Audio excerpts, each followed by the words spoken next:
Hello my friends, Dave Parker, Scale Model Customs, here in the Scale Model Customs garage. Well, I just wanted to do a quick video. It's been a little while since I did a video. I didn't want you to think I fell off the face of the earth or anything. Been a little busy out here in Northern California, and honestly, between the heat and the intense smoke and bad air from the wildfires, I just haven't been super motivated to get out here in the shop and build a whole lot. Yeah, finally starting to cool off. We've had 2 days in a row of actually breathable air, and so kind of starting to get a little bit back to it. And I don't know, just wanted to show you what I've been working on, and I don't know, say hi. What's up? Well, the Funky 57 has, been fighting me all the way. I mean, as you remember, I was just kind of doing this in a lot of ways just to see what I could do with certain things. My first time using Wicked, and it came out okay. I had a real rough time with the clear, as you might remember.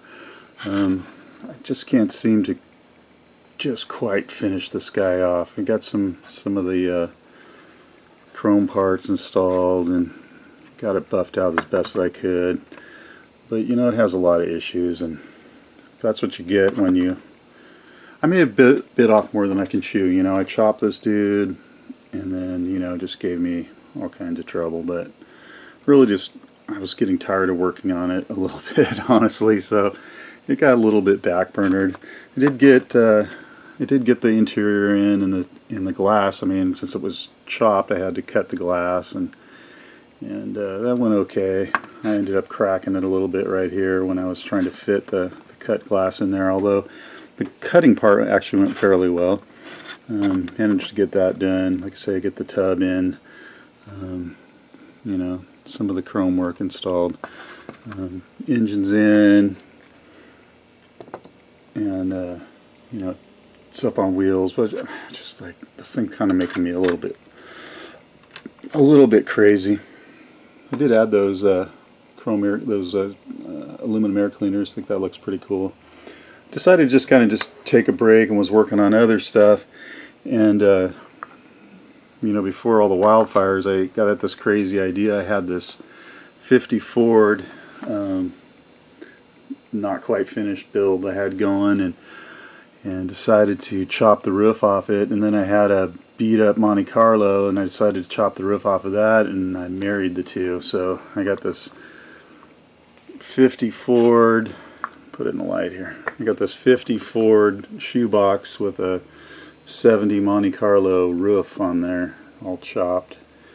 And that was a lot of fun, because again, it was trying to work out some technique that I haven't really done in a long time, and actually I really enjoyed this one, and it's still going. I just cleared it, and you can see it's got some orange peel and some work yet to do on it.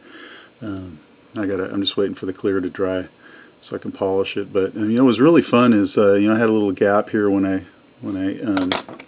attached the roof, and did the old super glue baking soda trick, and man, that worked out really good. I really dug that. I also have the hood.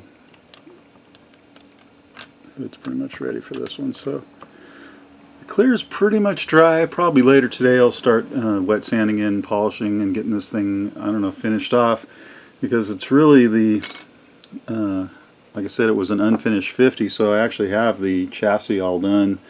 That's a 5-liter Mustang motor that I fitted in there, years ago. And so really it's just a matter of finishing the body off, and then I got to work out the glass on this one as well.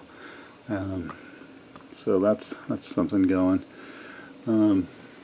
Pretty happy with that. As I mentioned, I'm struggling with the whole clear thing. So this is actually the MCW product, gloss clear enamel that I just picked up from those dudes. I think they're in Ohio or something. He shipped me out 3 bottles, and I'm really happy with this. This is the look I'm looking for without having to totally risk my health. You know what I mean? It went on well, and pretty happy with it. So of course, I had trouble with this, as you might imagine. I mean, it's not perfect.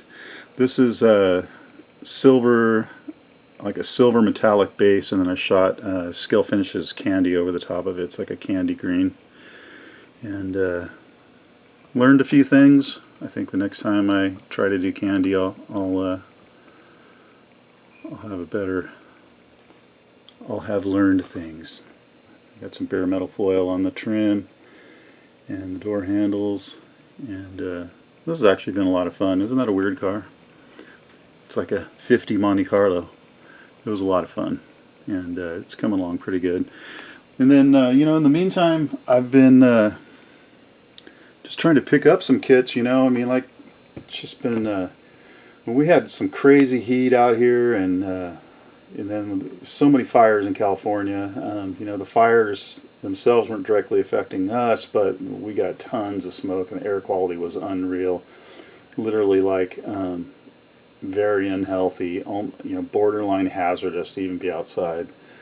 And so it wasn't much better here in the shop, and you know, with the heat, it just gets so hot out here. It's just I just can't take it. So I find myself just like not feeling super motivated to build. But you know, finally starting to come around. But what I was going to say was, in the meantime, I picked up a couple kits off the old eBay. I did get this Hudson, which I think is super cool, and of course I started that too. I mean, I can't seem to just do one car and finish it.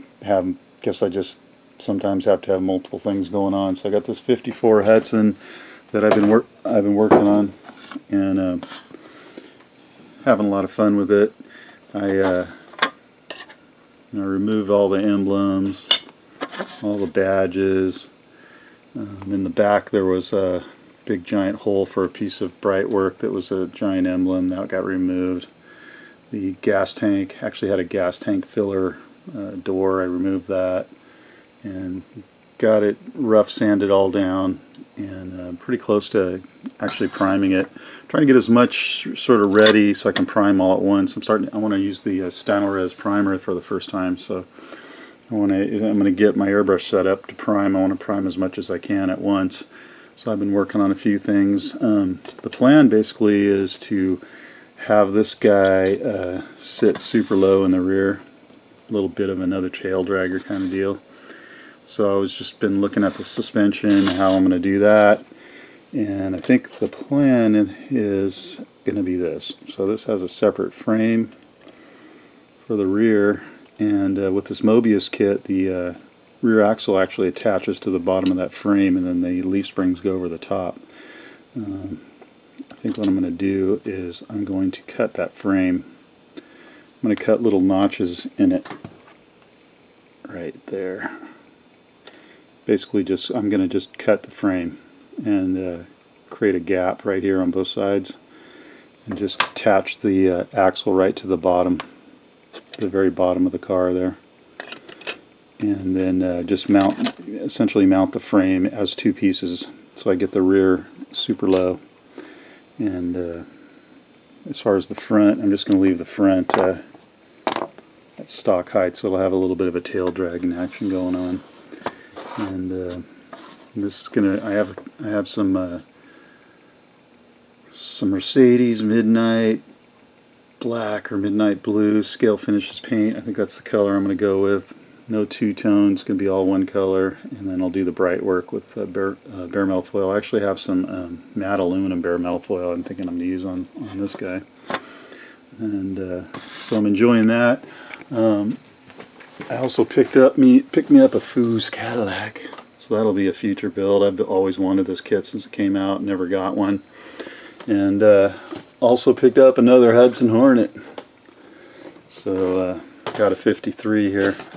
I was kind of on a roll. I mean, I was just sitting around in the house in the air conditioner and getting on eBay. So actually I have two of those 53s. Actually, this is the one I bought. It's still sealed. This one, a good friend gave me this years ago, actually. And when I was going through some rough times, he sent this to me. Try to cheer me up, man. I always really appreciated that. And I won't say who it is because he specifically asked me not to. But came pre-painted and has some decals applied. So when I get to the 53, I think I'm going to do both these at the same time, because I want to do this in my good friend's honor for thinking of me when I was going through a rough time. So yeah, I love the Hudsons, man. Hudsons are really cool cars, and So I got 2 of them, and there's another 53 or 54 convertible Mobius Hudson out there that I'm looking to pick up too. So so that's what's going on. That's what's going on here in the Scale Model Customs garage. I did go to the thrift store. I wanted to show you this too. I went to the thrift store today. I'm always envious of you guys finding model kits at thrift stores, and I never seem to ever find model kits at thrift stores. But look what I found. Well, I got super excited when I saw this Revell box, and you know, I'm not much of a military guy, but I had to buy this at, you know, out of principle. It was $1.39 for this snap tight tank thing. So I have no idea what I'm going to do with that, but I had to buy it. It was only $1.39 snap tight tank thing. So I don't know. I have no idea what I'm going to do with that, but no idea. I couldn't pass it up. So there you have it, my friends. Quick and dirty video. Your pal Dave, Scale Model Customs. And with a quick update, just let you know I'm still alive and kicking, and didn't want you to think I just got back into it for 2 months and disappeared again. Nope, still building, still obsessed, and still at it. Hope you're doing well where you are, and staying safe and healthy, and you and your family, and as always, appreciate you watching. Dave Parker, Scale Model Customs in the Scale Model Customs Garage. More to come, my friends. Thanks for watching. Bye-bye.